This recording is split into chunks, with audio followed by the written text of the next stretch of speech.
Hello, hello, customer কেয়ারে আপনাকে স্বাগতম জানাচ্ছি। Thank you. আপনাকে আমি কিভাবে সহায়তা করতে পারি?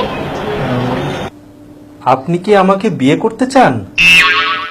জি, আপনি ভুল নাম্বারে রিং করেছেন। না না, আমি ঠিক নাম্বারেই ফোন দিয়েছি।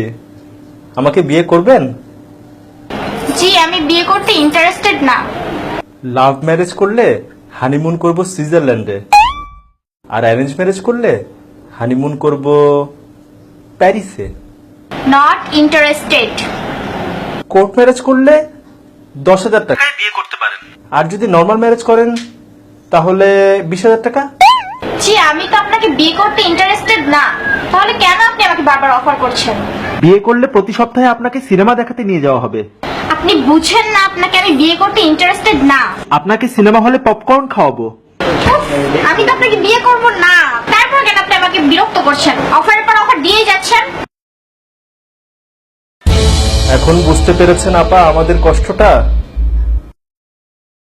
যখন আমাদের ইন্টারেস্ট থাকে না, তখন আপনারা কেন নতুন নতুন অফারের নামে বারবার মেসেজ দিয়েই যান। মাত্র 100 টাকায় পাবেন যে কোনো মোবাইলে 160 মিনিট সব সময়।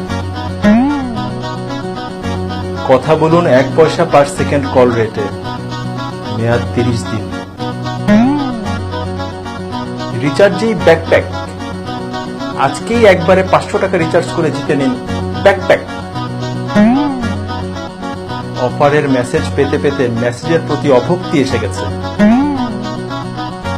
অফারের মেসেজে পুরা মোবাইলের মেমোরি কার্ড ফুল হয়ে যায়, ডিলিট করতে করতে ঘন্টার পর ঘন্টা পার হয়ে যায়।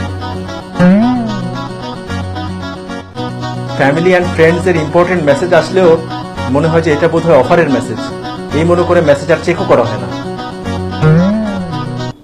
যখন আমাদের ইন্টারেস্ট থাকে না আপনাদের এসব অফারে, আপনারা কেন অফারের পর অফার দিয়েই যান?